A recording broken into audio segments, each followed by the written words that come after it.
Bismillahirrahmanirrahim. Assalamu alaikum, dear participants. Welcome to this session of Islam Study Circle. So, as per our tradition, we'll be starting off with a passage from the Quran. This is, in fact, one single verse, the famous throne verse of the Quran, verse 255 of Surah Baqarah. It starts off as Allahu la ilaha illahu al hayyul qayyum la ta'khuzuhu sinatun wa la nawm له ما في السماوات وما في الأرض من ذا الذي يشفع عنده إلا بإذنه يعلم ما بين أيديهم وما خلفهم ولا يحيطون بشيء من علمه إلا بما شاء وسع كرسيه السماوات والأرض ولا يؤوده حفظهما وهو العلي العظيم. God, there is no other deity but He, the living, the sustainer. Neither slumber nor sleep overtake Him. All that is in the heavens and the earth belongs to Him. Who can intercede with Him for someone except by His permission? He knows what lies before them and what is after them, and without His will they cannot grasp any part of His knowledge. His dominion prevails in the heavens and the earth, and their protection does not fatigue Him, and He is the exalted, the great one. So this is a fantastic passage, and a passage come verse that actually explains the person of God, something that gives us a very basic introduction, and in fact, not just a basic one, we can also say a very comprehensive introduction to the person of God. And it starts off with this very important assertion, something which is the foundation of all divine religions, that there is just one God, and it is God Himself. Then there is no other deity except Him. He is the living, and He is the sustainer. He is someone who has been living all ever since we can imagine. He was always there, and He will always remain. And not only is He living, He is also the sustainer, which means that He keeps people in sustenance. He provides them with sustenance. He keeps them alive, and He provides them with fodder and everything that is required for them to live. And neither slumber nor sleep actually overtake Him, which means that He is all the time watching His creation. There is not a single instant about which it can be said that He is not watching over them. And the reason, of course, for telling us this is that it is all the time we are under the watchful gaze of the Almighty, and whether we do something privately or openly or secretly, however small it may be, but it will be in the notice of God because He is watching all the time.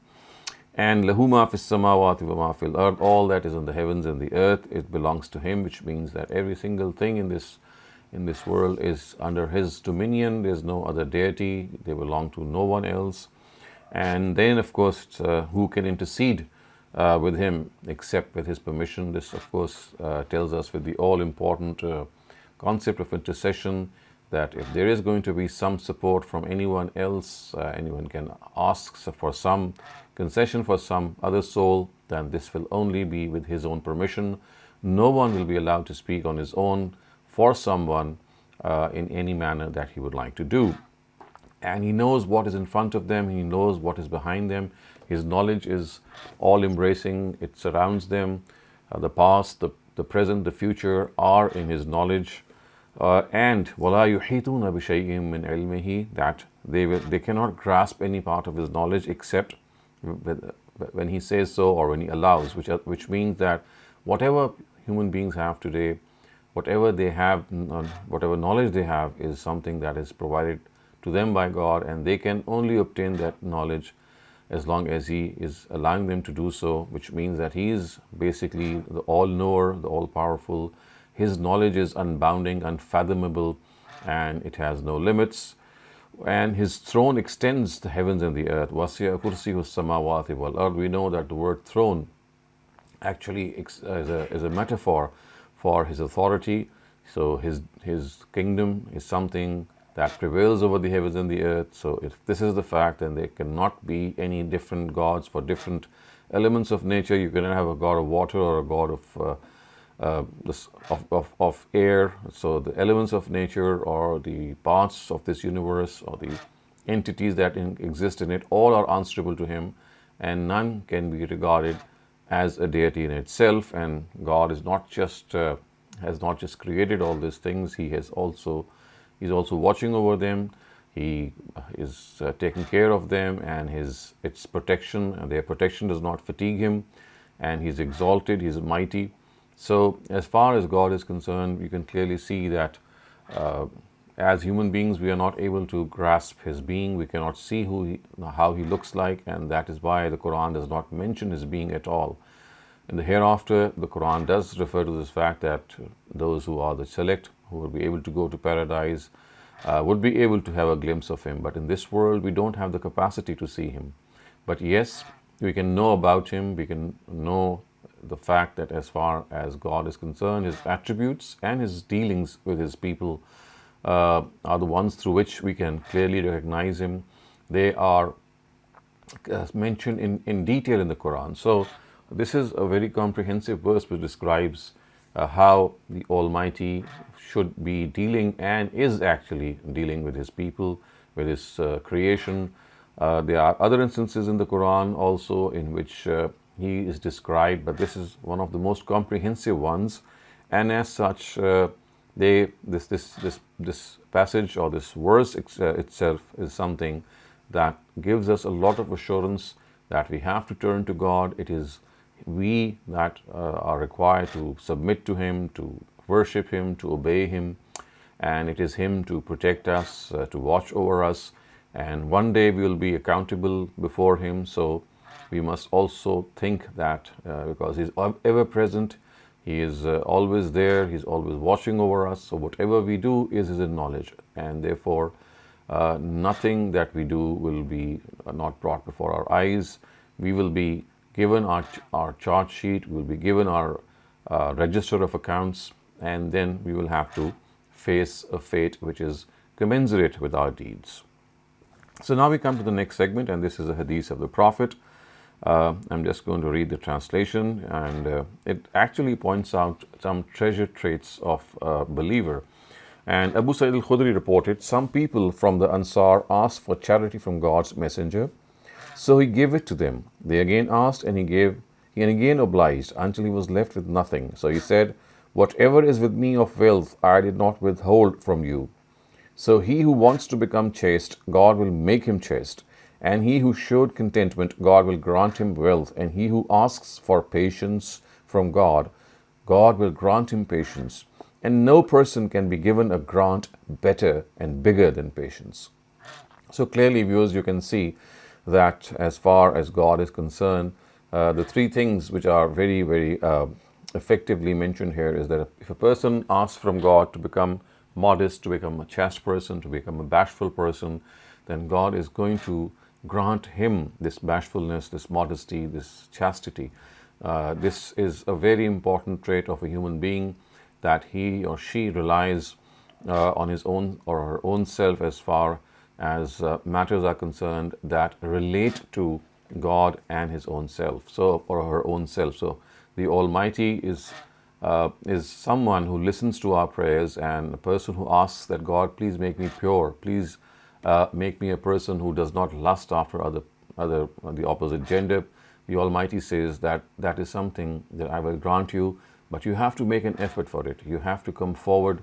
You have to make yourself committed to this very important objective, that I will not lust after other people, specifically the opposite gender. I will confine myself. And the starting point of this confinement, of course, is that I will guard my gaze. I will not let it take undue liberty. And if there is anything at all that is needed in this regard, I will try my best. So remember, every prayer which God answers, he expects us first to fulfill our duty. Prayers are answered once we fulfill our duty. Prayers are answered once we do the needful. So this chastity is something that is the foundation of a family, and a family system, or a system in which the spouses, they come together in the form of an everlasting marriage bond. For that, this chastity and this modesty is something which is an integral part. And of course, if a person has developed this sensitivity towards chastity before entering into marriage, that is going to continue later on. And if this is something that has been flouted before entering into a marriage bond, then it is likely that it might continue later on as well, and this could severely dent the marriage itself, and hence it's very important to keep ourselves modest and bashful. So the next thing which is mentioned here is that he who showed contentment, God will grant him wealth. In other words, if you ask God that, please God, make us content with what I have. I find myself with these resources that are sufficient for me. So if you ask for contentment, God will give you wealth, in fact. In other words, if you would like to have wealth, then ask for contentment, because whatever God will then give you would be like a bonus. It would be something that could really take care of you, and you'll be happy that you made this commitment to remain content, and God rewarded you with something so that you could also raise your standard of living to a particular extent, and at the same time be able to help the people who are underprivileged. And then the third thing which is mentioned is that he who asks for patience from God, God will grant him patience, and no person can be given a grant better and bigger than patience. So the third thing which this hadith mentions is about patience. Patience is something which is the most treasured trait. And in fact, at other instances, there are instances in the Qur'an in which it clearly becomes evident that paradise, or the eternal life of bliss in the next world, is actually a reward of being patient and steadfast in this world. So patience and steadfast in scarcity, in illness, in times of strife, in times of calamity, that is something that is required of a believer. We can always be, we are in fact the most well behaved in times which are conducive to our own selves, but it is these testing times that when we face, that we need to come out clean as well. We should thank God for his blessings, be patient for the trials that we might be going through, because these trials are meant to take us higher and higher and loftier than before. They are an opportunity to bring us closer to God. They give us more strength. They make us give us this challenge that, yes, if God has made your life tough for you, then you have to rise to the challenge and prove equal to it. And then the final thing is something which is so beautifully said, that there is no bigger and better a grant than patience, which means that it's the most important trait that you can possess. It's the biggest grant that God can give you. If you are patient, if you are steadfast, if you have this resolve, then it is something that's really going to take you miles and miles higher in life. Now we come to the third segment, and this is a passage from the Gospel of Matthew, chapter 11, verses 28 to 30. It says, "Come to me, all you who are troubled and weighted down with care, and I will give you rest. Take my yoke on you and become like me, for I am gentle and without pride, and you will rest for your souls. For my yoke is good, and the weight I take up is not hard." So this is like Jesus telling his followers that you need to come to him, and if there is something that they are facing as difficulty, as a calamity, as a trial in life, then remember he is the one who is going to provide them with this kindness, this sympathy, this key to success in life. And it says that if you wear my yoke, which means that if you follow me, what Jesus is telling his disciples, then you are basically wearing the yoke of God, because I am calling you towards God.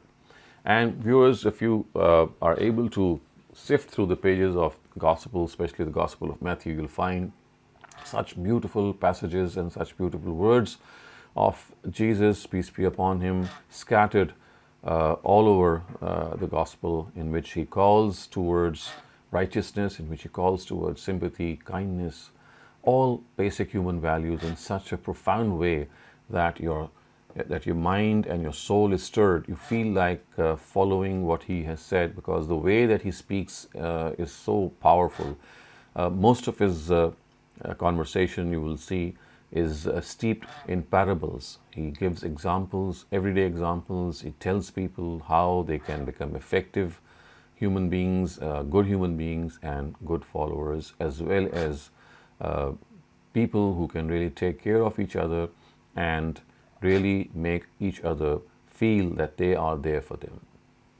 So now we come to the fourth segment, which is basically uh, moderated segment. Normally, we do have this discussion that we go on every all of our study circle sessions. So this is a topic that I mean, it's difficult at times to share one bad habit, but if people would like to share what one bad habit that they'd like to get rid of, it might help all of us to maybe look into our own selves and do the same.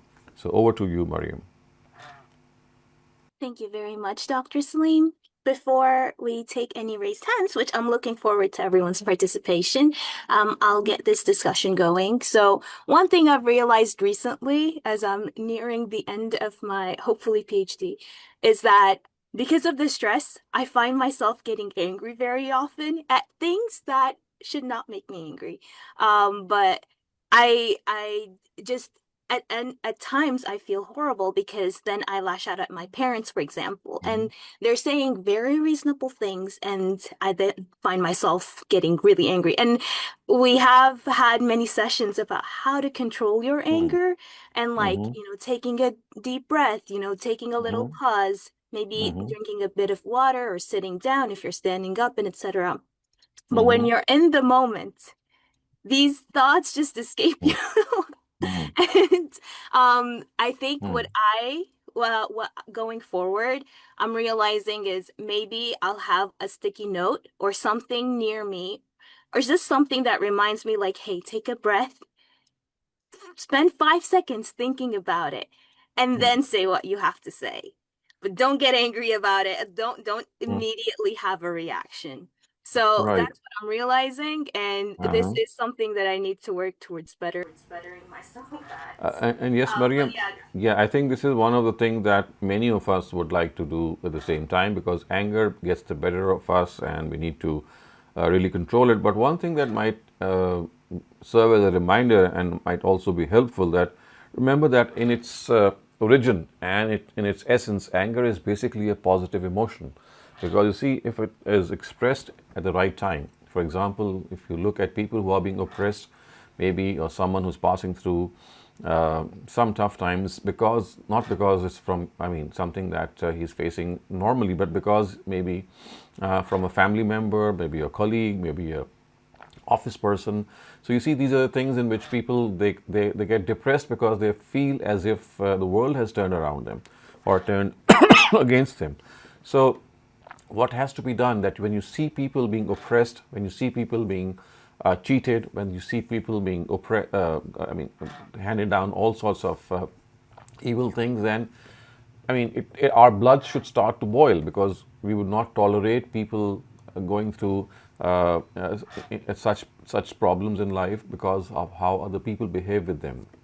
So all that we need to do is to channelize that anger because that anger is gives you that extra energy. It gives you that extra inside perk, which just needs to be diverted in the right direction. So just as we need to control anger, at times you can use that infinite amount of energy that arises in you because of that spike to actually think of ways and means in which you can divert that energy into creating something positive. yeah, I absolutely agree. What I meant was the immediate reaction that comes Correct. after getting angry, Yeah. and that is very difficult to control. But if you can channel that in a positive way and get Mm-hmm. something good out of it, Mm-hmm. absolutely. That's the goal I think that we'd all like to have. Noshad Shafkat, please go ahead. And I want to see more hands. We only have one hand so far. Assalamu alaikum, Dr. Saab. Dr. Saab, Walaikum I assalam. want to get rid of the habit of not being able to say no. And Hmm. this sometimes, lands me in awkward situations. And Hmm. I feel like I would like to help everybody. So anybody asking me for something, I don't, I'm unable to say no. And Hmm. sometimes I end up at the wrong end of the stick for that because Hmm. then I can't possibly come up to his expectations and handle the situation. So I would need advice from you as to Hmm. how to get overcome this habit. Because if I said no Yeah. initially, That would be much better than keeping somebody lingering on and then ultimately not being able to come up to his expectations. Yes, absolutely right. That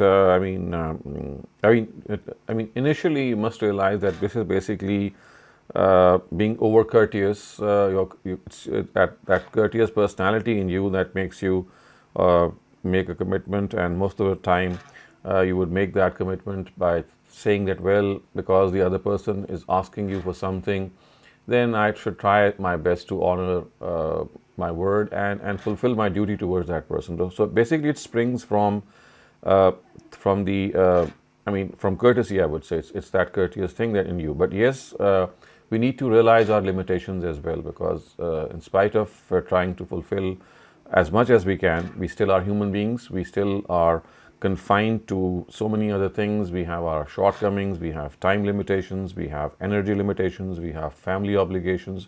So I think that this it needs a little bit of courage, and that courage should come from this realization that if I am not able to fulfill my duty towards my promise, to my commitment, then of course this will bring a bad name to me. This is something that's going to not be in my favor, and so I need to express myself in a way that I'm polite. So polite refusal is something that we need to learn. That polite refusal is based on a true assessment of our own capacity, of our own time, and whatever we have available to us. And this courage, of course, is something which is acquired from, as I said, from this realization that if I'm not able to fulfill my commitment, not only will it bring a bad name to me, but also because that task would be left unfulfilled, so the person would also be in the lurch, the person to whom we promised something. So I think it's just a matter of realizing the consequences and how it can affect your own reputation in a negative way, and at the same time, the person himself who you were trying to honor would be he would be depending on you on certain task, and that task would be left unfulfilled. Thank you very much, Dr. Saleem. I would like to add, I don't know if this is a good strategy, but I feel like this is, most people pleasers have to go through this. And I found a little trick to this is that if I'm finding it really difficult to say no, I try to be like, okay, I can do this part, but I can't do this part. So like, meet somewhere with a little bit of a compromise. Correct. This might not work in every situation, Mm, but mm. perhaps, Yes. it's easier Yeah. than saying no straight Mm. up until you get better and Yeah. practice saying no. Yeah. That's Thank you. also a Thank you wise very much. advice, I would say. Yeah. Thank you. So Thank you you, very much. yeah. All right, next up we have Hamza. Please go ahead. Assalamu alaikum, Dr. Shehzad. Wa alaikum assalam.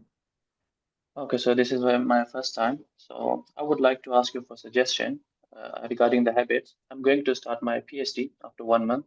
So what are the Mm-hmm. habits? I assume you have already done PhD. That's fine. So what are the habits that a PhD candidate should adopt, and what are the habits that a PhD candidate should avoid, according to your experience? Well, Hamza, at the moment in this segment, we are discussing a specific issue, and that is related to something that all of us would like to share if we want to, and that is, it concerns one bad habit that we'd like to get rid of. So your question is more of a general in nature, so that we can take up once we are through with this discussion. So if you could share anything, if you want to share anything, it would be at this time the fact that there is anything that you'd like to subtract from your personality, if you'd like to share anything. Otherwise, the question that you have posed, inshallah, will be taken up in a while. Yeah. Hamza, is there... Okay, I would. Oh yeah, please go ahead. Yeah, I would like to share something. So while I was working in the UK, so Mm-hmm. I would often get to hear this that I'm lazy. I was working in a food franchise. It was like quite a big Mm-hmm. factory, but it never happened that I was late in my work. I always finished before the other people. But I think the reason I was called lazy was I wouldn't act as if like the world is going to end, and I have Mm-hmm. to run fast.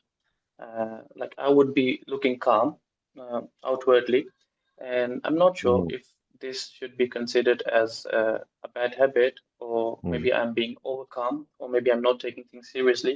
It hasn't Mhm. ever like affected me in the wrong way. So maybe I wanted to share this. Okay, thank you, Hamza. Thank you. I think that's something that most of us would love to have, to not Mm. crumble under pressure. So I think that's a really Mm. positive attribute. If you were called lazy for that, I think that is, I think that's a miss. yeah, that's they were probably jealous. Yeah. One more thing that I would like to add is I don't like the culture of people just, always saying that they're tired and busy, and that just has become such a norm. Mm.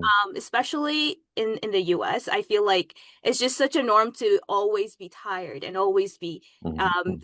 busy, and Mhm. that's what everyone ever says, at least in the places that I'm around. So for having someone who's like, hey, I'm not crumbling under pressure and I can manage my work fine and get it done Mm. without, complaining all the time, that is huge.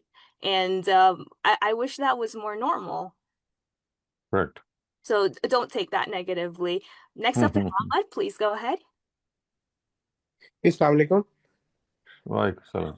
Uh, I would say that I want to get rid of laziness, or you can say that I'm not consuming my time very well.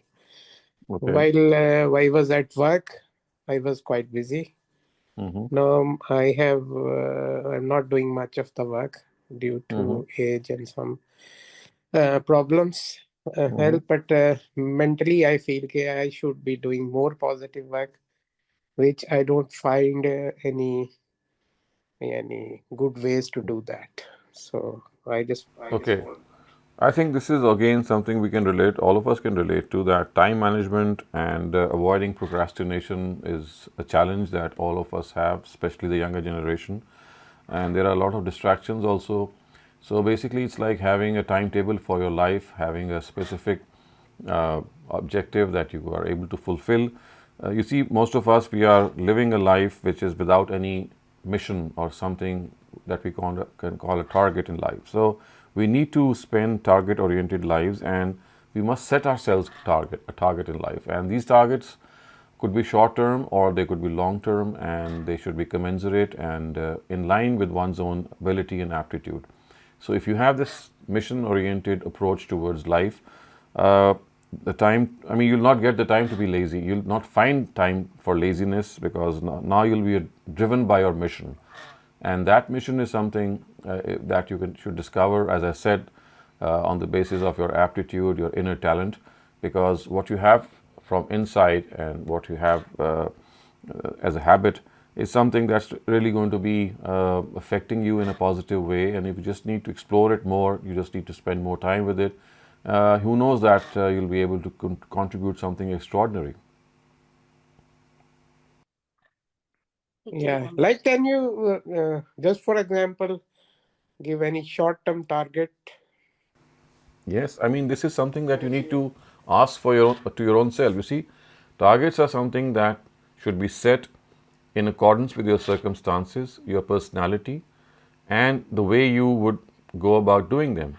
That is the time that you have. So, one target that all of us can set ourselves. I can just refer to one target that is a common target, and that is something that is like a mission, or should be a mission to all of us, is to serve humanity, to undertake anything. It could be using your time, your talent, your energy, your organization skills, whatever you have, to serve people who are underprivileged, to do some community service, to think that what best you can do, maybe connect people so that they can find jobs, maybe help out people with education, maybe do something for people around you. So basically, it's like dividing your time in a way that whenever you get a free time, you're doing something for the cause of humanity. And I think this is one area or one target that all of us can set ourselves.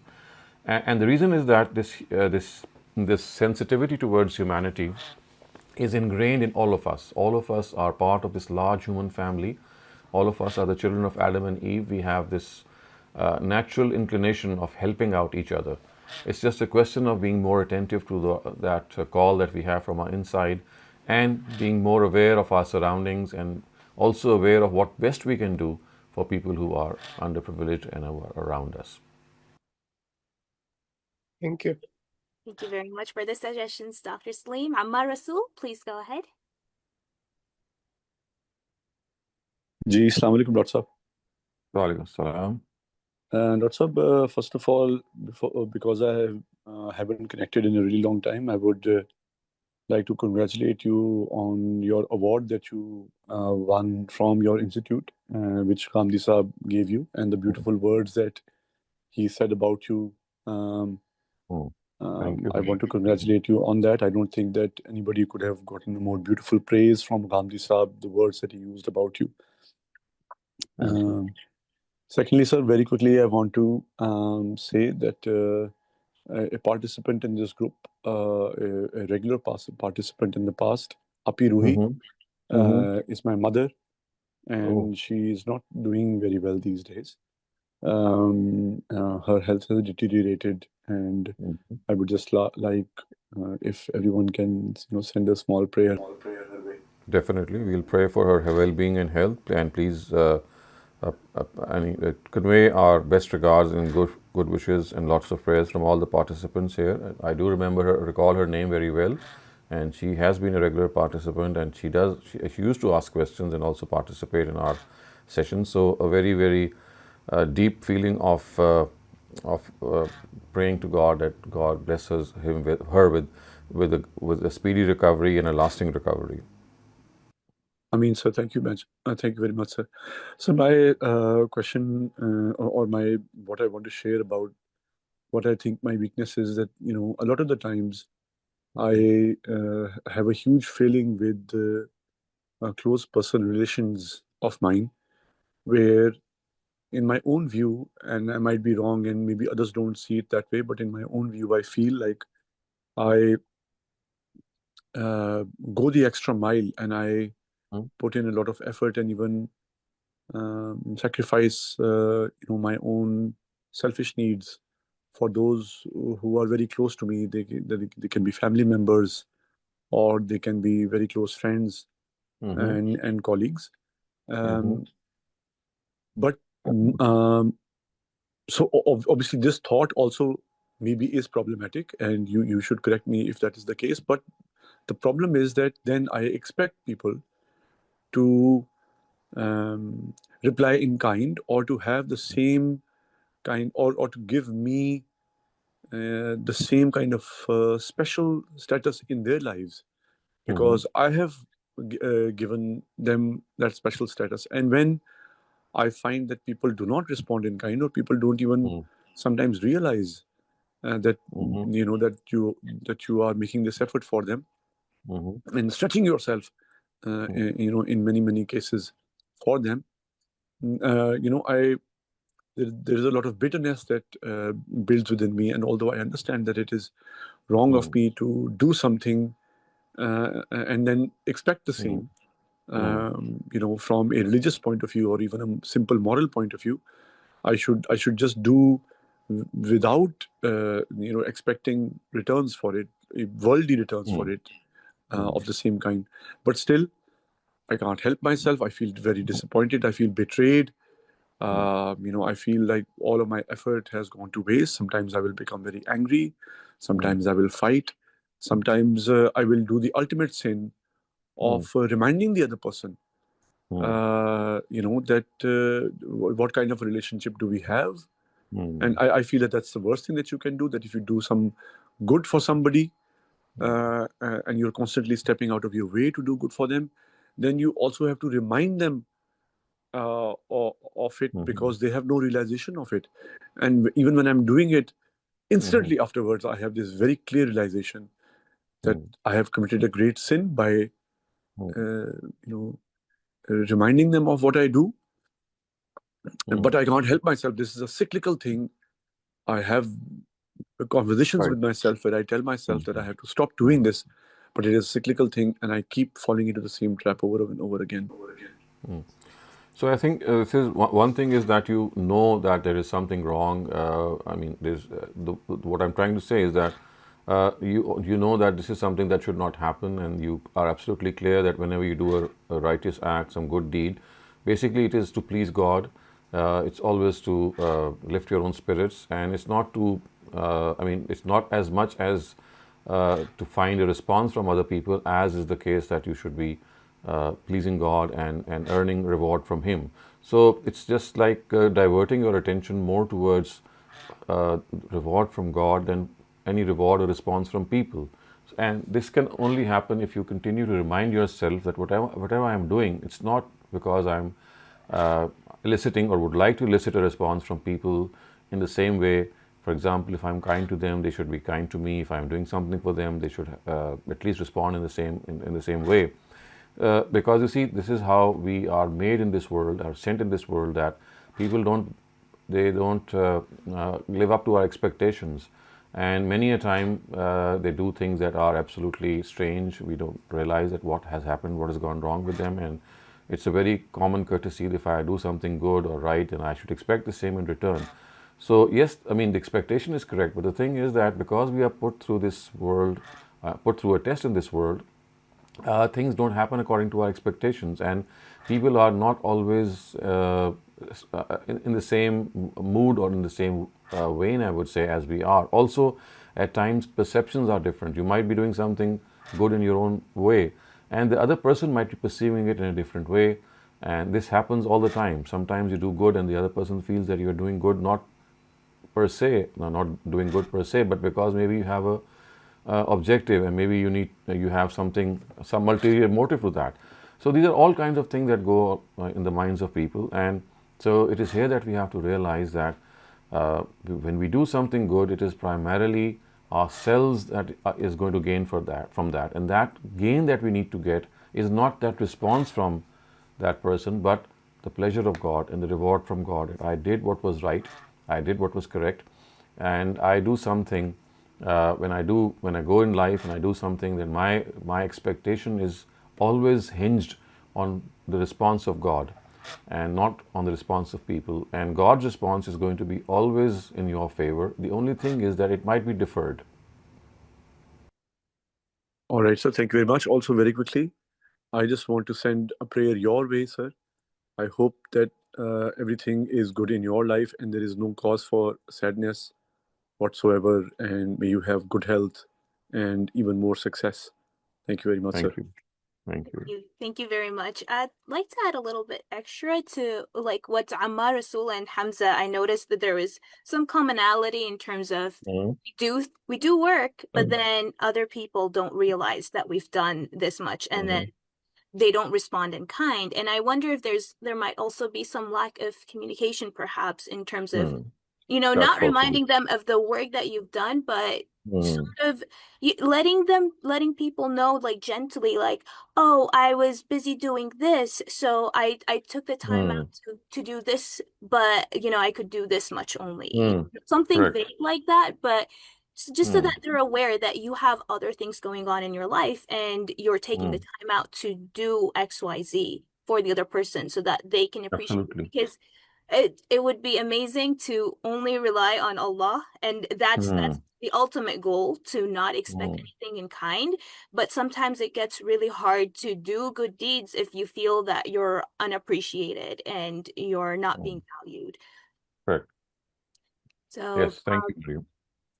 we have another one in the chat, and this says that I have this bad habit, like I never speak rudely or hurt anyone first. But if somebody hurts me, my reaction becomes really harsh and loud. Am I wrong for reacting when someone treats me unfairly? I wonder if Allah thinks I'm bad for that. So you see, we have been informed by the Quran that if you are wronged in some way, if you suffer something at the hands of other people, then there are two responses that should emanate from you. One is that you can pay back in the same term, in the same coin, in the same extent. And the other one is to try to forgive that person, because that forgiveness might change that person, and also it is something that would earn a lot of reward for you, because now you're showing that patience in the wake of humiliation at times. So remember that it's not always about patience. At times, because of the fact that you are really frustrated and you feel that the other person is incorrigible and he needs to be ticked off. So you have been given this leverage, this latitude, that if you would like to reply in the same vein as the person did to you, you are given this leverage, I would say. But then you should not be doing anything which is immoral. So that should always be within the bounds of morality. But yes, if you're able to forgive someone, that would be the best. And again, you see that forgiveness is something that comes through your attachment to God. Remember, all these human weaknesses, if they have any remedy, it is by attaching ourselves to God so much that we forgive people for the sake of God. We don't take any revenge from people for the sake of God. We always think that if people are doing something which is unbecoming, it is because they are falling short in their duty, and they need to be paid attention to. And that is your contribution towards humanity, in which you don't take revenge at times, you don't talk back in the same terms, but you show magnanimity, you show a large heart. And that large heart can create a lot of opportunities for your own self. It can bring you closer to God, and at the same time make that other person realize that he or she is not doing the right thing. Thank you very much, Dr. Saleem. That seems to be all that we had for discussion. Shall we move on to the Q&A? Yes, please. Sulaiman Ahmed, please go ahead.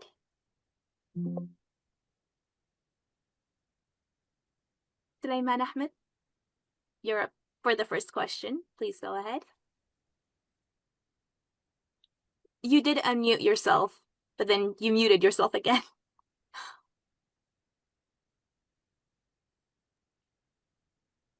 Oh, I see that you unmute, but then you get muted again. I don't know why. Okay, let's have you figure out what's going on with your mic. We'll move on, but we'll come back to you. Hamza, please go ahead. Okay, so my question is about the being of God. So since Quran doesn't talk much about the being of God, just the attributes. So I also read some narrations in which the people were involved discussing about the being of God, and the Prophet, peace be upon him, disliked it. So, like being a student of science, I often come across friends or people who, like for them, if there's no proof of the being, attributes have like no meanings, no sense.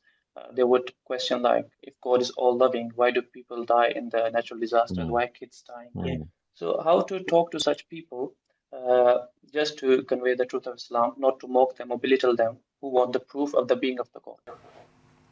So yes, you see, we've discussed this question a number of times, that one of the biggest things that have plagued humankind and driven them to atheism, and at times driven people like Buddha to form a new religion like Buddhism, is that they are not able to reconcile the misery in this world with the mercy of God. And as you said, that thing, people make this point that if God is merciful, if He is just, then why is He tolerating a lot of misery in this world? Not only is He tolerating, but in fact it seems that He is sending misery on people by calamities through earthquakes and typhoons and tornadoes and these natural disasters. And the Quran is given a simple answer to this, and it is said that if you look at this world in a way that you think that this world is an end in itself, then yes, it cannot be explained. Because in this world, misery abounds. We find people who are good, but they fail in this world. We find people who are evil, but they succeed in this world. And we see so many people suffering injustice who apparently should not have gone through these sufferings. So the Quran tells us that in this world, whether you're living in good circumstances and whether you're living in calamity or in difficulty, it's not because you have earned it. It is because you are being put through a trial.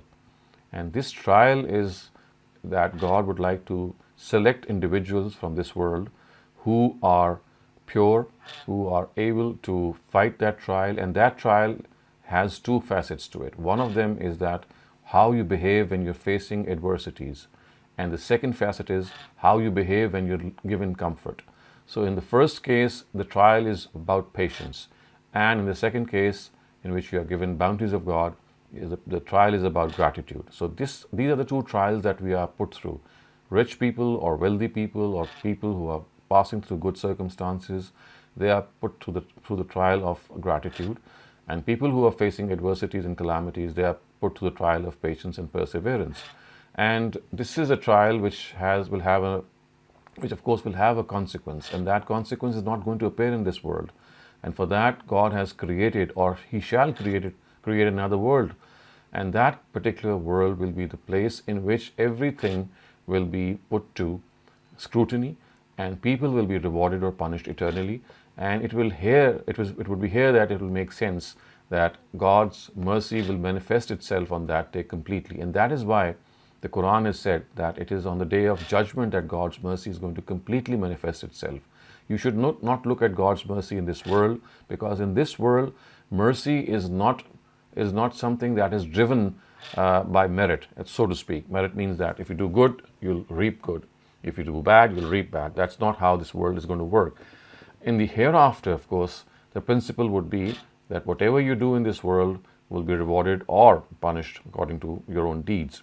So that is the answer that you need to give your atheist friends. But remember, this is something that needs other background details as well, because atheists, they have several other questions which are, they are you can say they come in a package, and one of them is this misery and mercy and misery problem, in which you are not able to reconcile God's mercy with the miseries that are found in this world.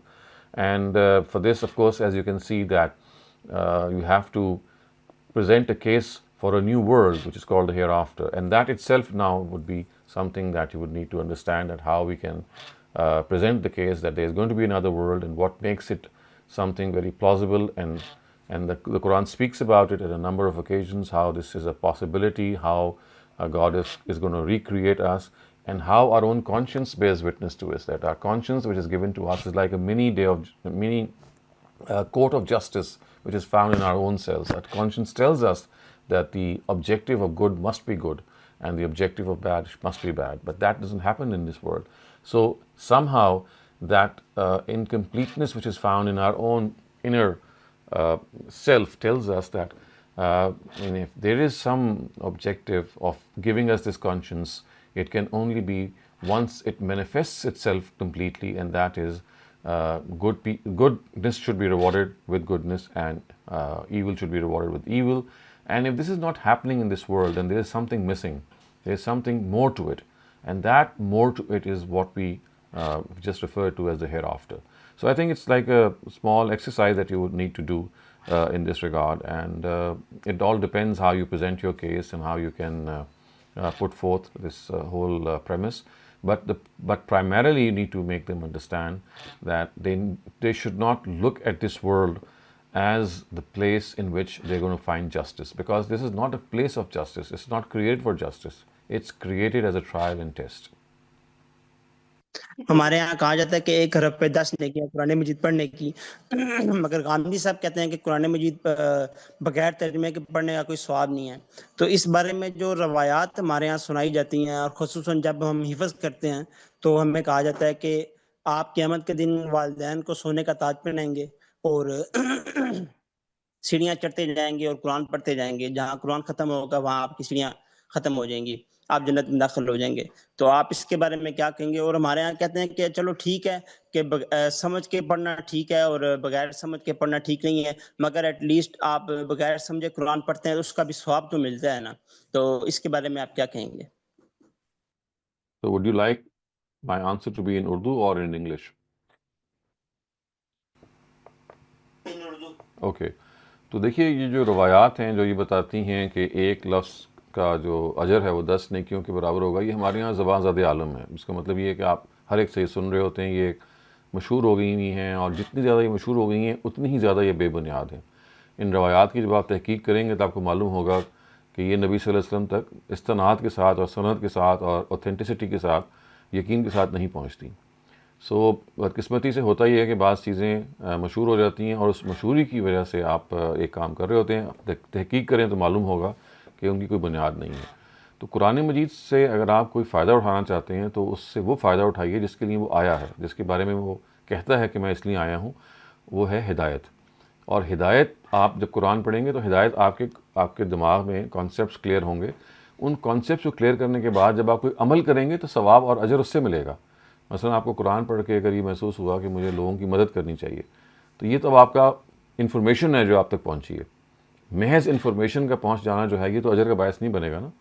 اجر کا باعث یہ بنے گا کہ قرآن نے جو ہدایت آپ کو دی ہے اس معاملے میں, اس انفارمیشن پر آپ عمل کریں. تو قرآن مجید کی جو اجر والا پہلو ہے وہ تمام کا تمام اس جگہ پر منحصر ہے کہ جو ہدایت آپ نے اس سے پائی ہے اس کو آپ نے کتنا فالو کیا ہے. ورنہ پڑھ کے آپ کیا کر رہے ہیں, آپ پڑھ کے صرف انفارمیشن اپنے دماغ میں لے کے آ رہے ہیں. یعنی المیہ کہہ رہا ہے سچ بولیں, آپ کو پتہ چل گیا سچ بولنا, اللہ تعالیٰ چاہ رہے ہیں سچ بولیں, لیکن آپ بول نہیں رہے. تو آپ کو آپ کے پتہ ہونے کا کیسے اجر ہو جائے گا؟ یعنی محض کانسیپٹ کے کلیئر ہونے کا کہ مجھے اللہ میاں نے بتا دیا کہ میں نے سچ بولنا ہے, یہ تو آپ کو ایک انفارمیشن ملی ہے نا قرآن سے. تو قرآن کو جب آپ پڑھ رہے ہوتے ہیں تو آپ انفارمیشن گیدر کر رہے ہوتے ہیں چیزوں کے بارے میں. تو گیدر کرنا تو پہلا سٹیپ ہے. اس کے بعد اگلا سٹیپ یہ ہے کہ آپ اس کو کرنے کی کوشش کریں. ہاں نہ کر پائیں, کسی وجہ سے کوئی عذر آ جائے, تب بھی اللہ تعالیٰ جو ہے اس کا اجر دیتے ہیں بعض پہلوؤں سے. لیکن انفارمیشن کا دماغ میں آ جانے سے اجر کیسے انسان کو مل سکتا ہے, کیونکہ آپ نے اس کو فالو تو کیا نہیں ہے ابھی. تو یہ ایک بڑی کامن سینس کی بات ہے, اور اسی وجہ سے یہ ضروری ہے کہ آپ نے قرآن مجید کو پڑھنے کے حوالے سے کوئی اجر پانا ہے تو اس کو اسی پہلو سے آپ پا سکتے ہیں کہ آپ اس کو فالو کریں. اور یہ جو آپ نے روایات دوسری کوٹ کی ہیں, جیسے ایک والدین کو تاج پہنایا جائے گا, ان میں یہ بھی بہت ساری کمزور روایات ہیں ان کے اندر. اور یہ بات کہ ایک شہید کو یا حافظ کو یہ کہا جائے گا کہ وہ سیڑھیاں چڑھے اور جہاں وہ رک جائے گا وہی اس کا مقام ہوگا جنت میں, وہاں پہ بھی کون سا حافظ مراد ہے؟ یعنی وہ حافظ مراد ہے کہ جس کو جو قرآن جتنا یاد تھا اس یاد کرنے کے نتیجے میں اس نے اس پہ کتنا عمل کیا. یعنی محض حافظ کا یاد کر لینا قرآن, آپ خود سوچیے نا. یعنی ایک ہے انفارمیشن آپ نے جمع کر لی اور آپ کو کانسیپٹ کلیئر ہو گیا, اور ایک آپ نے پوری کتاب زبانی یاد کر لی. وہ ایفرٹ کر کے آپ نے اپنے دماغ میں اس کو بٹھا لیا. یہ تو ایک بنیادی پہلا سٹیپ ہے. اس سٹیپ کے بعد اس کا اظہار ہونا ہے نا. اگر وہ اظہار نہیں ہوا, آپ نے اس چیز کو تو یاد کر لیا, تو یہ ہم کہہ سکتے ہیں کہ اللہ تعالیٰ اس ایفرٹ کا آپ کو کچھ صلاح دے دیں کہ آپ نے ایک کوشش کی, لیکن آپ نے جو اس سے بہت اس کوشش کا اصل مقصد تھا وہ آپ نے اختیار ہی نہیں کیا. آپ نے اس چیز کو حفظ بھی کر لیا, لیکن اس کا جو کنٹینٹ ہے نہ اس نے کبھی غور کیا, نہ آپ نے کبھی اس پہ عمل کیا. تو یہ کچھ نقطے ہیں جس پہ میں چاہوں گا کہ آپ غور کریں, آپ پہ راستہ کھل جائے گا انشاءاللہ. جی السلام علیکم. وعلیکم السلام. Dr. Sahab, my question was regarding the nature of God's rule or the basis of judgment with us in the hereafter. So, sir, my question or confusion comes from the Quran very clearly saying that believing in Jesus as part of God or part God, or believing in him as some kind of a deity or the son of God is shirk. But at the same time, in other parts of the Quran, the Quran is saying that if you are a Christian, but if you believe in God and you do good deeds, and if you believe in the hereafter, then your reward is with me and you have nothing to worry about. So obviously I'm paraphrasing these concepts and beliefs. So sir, and also at another point in time, the Quran says that we have to stand with the truth no matter what. So sir, when I put these things together in my mind, the idea becomes that if you believe something to be true, no matter what that might be, then you have to stand by it and you have to remain committed to it till the end and live your life as if that is the absolute truth. But obviously, if God makes you aware of his presence and the reality of religion as we see it or as the Quran sees it, and still you reject it based on worldly reasons, then there is punishment. But if there is a Christian or a Hindu or anybody who believes anything, somebody who believes in the Buddha, but genuinely in the heart of their hearts, they feel that this is the absolute truth and we are on the right path, then Allah Ta'ala will reward that person, because Allah Ta'ala has promised that he will not do any wrong to anybody. So he has the ability to look into our hearts, and if in somebody's hearts the truth is that Buddha is God, let's say for example, then he or she would be treated on that basis. So this is not this is not entirely correct actually. You see, what the thing is that God has given us this basic instinct according to which God expects us to be critical thinkers. So after invoking your critical thinking, I mean, it's not just a question of believing in what you're born with. There's a step, one more step that has to be added, and that is whatever you inherit from your parents or your society, have you put it to critical review or not? If after putting your views which you inherited through this lens of critique, you come to a particular conclusion, then yes, I would say that is something which is plausible. But if you're born with something and you're not just willing to critically analyze it, because you see now that the Qur'an has made its history known in this world, and the Almighty says that, well, at least you need to take a look at the claim of people who say that they have the truth with them, the true word of God with them, and that word is something which is found in this world. And if they, they have to give some sort of attention to the Quran. They can reject it after some intellectual reasoning. That is okay. But being careless to it and not even thinking, well, that this is worthy of any attention, that might be something that would not go in their favor. Because you see, there is a book in this world today which is calling them to the fact that it is the last book of God, it is preserved in its ultimate original words, and they need to just examine this claim, whether it's the last book or not, whether it's preserved or not. So at least they need to give this much attention to the book, that they examine the claim that the book is making. And if after examination they come to a different conclusion, then yes, this could be one way of looking at things, that whatever they then believe is going to be the basis of their judgment. But if they don't even look at this and don't give it proper attention, then that is something that would mean that they have stuck to their original beliefs and they have not opened up the meter in their mind that leads them to critical thinking. Because you see, critical thinking itself, what is it? It's actually analyzing your own beliefs and looking at some of the other beliefs which are present, which will automatically make them aware that there is a book which is giving a different message. So that critical thinking has to be applied by every mature person. And after that application, I would suggest, or I would assume, and I would believe that wherever or whatever would be the beliefs of that person would be something which God will would accept, I would say. And that is also something that should be a continuous process, because you see, critical thinking is an ongoing process. You cannot just close your mind once you have reached a conclusion. So it's that quest for the truth, basically, which should be a yearning. It's a lifelong yearning. And if you have that lifelong yearning, then I would suggest that whatever conclusion a person would reach would hopefully be something that would be acceptable to God. All right, sir. Thank you. Thank you very much. Akram Batisa, please go ahead. Walaikum assalam. Your voice is very low. If you could get closer, please, to the mic. Is it better now? Yes. Assalamu alaikum, sir. Walaikum assalam. Sir, lately I have developed this habit of dragging religion in my social conversations, and some friends of mine, they get irritated by it. There's some very good friends of mine, and I assume that they have not read the Quran, or they read the Quran, they got irritated, and they are my age, like in 80s, in the early 80s or late 70s. So I want to correct my habit, or guide me, that the 3-4 friends of mine, they're all like 78 to 83 years old, and they get so irritated that sometimes they shout back at me that, what the heck is wrong with you? You always preaching us. I'm not preaching. I just somehow, without and deliberately, I will say, well, no, Quran says this about that, and this ayah, that. So they get please guide me with this, because I do not lose their friendship, but I do not enjoy or they do not enjoy my company anymore, because of this. Actually, you need to realize that you need to pick and choose your audience specific to the content you'd like to discuss with them.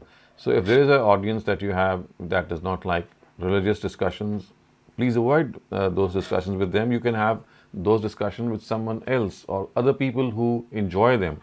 So, with your friends, you can discuss the weather, you can discuss sports, you can discuss politics, or so many other things. So, remember, it's the sign of a person's own wisdom that he only discusses those things with people who are around them, which they are able to understand and reciprocate. So, I would suggest that it's like more of stock taking and on introspection. That remind yourself that if I am dragging religion into a debate with people who are not very fond of discussing these things, then all this will be proving counterproductive. So I am dragging in religion so that they are able to listen to me. But on the other hand, what is happening is exactly the opposite.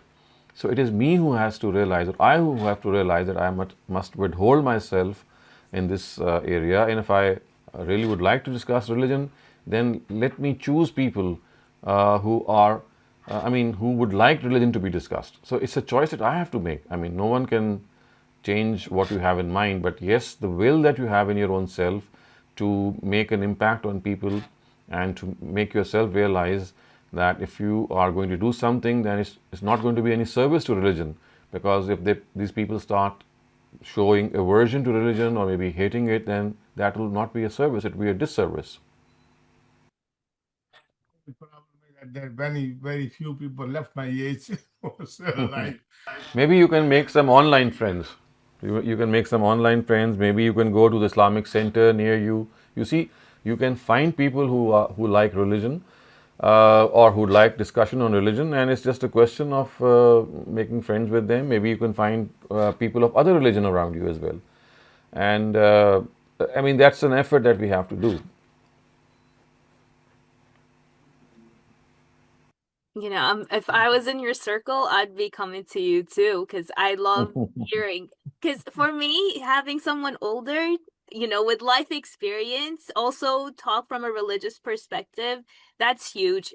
Most people around me that are wiser don't come at things from a religious perspective. So I really appreciate that living here. So we have two and groups. you're also US based, so maybe there are like young ones that I would love to listen to you. No, I have joined two groups like for few years. One is Saturday morning group. We call it after Fajr. We sit down and we discuss on Zoom. They are from different countries and stuff. And then one we have every third Friday.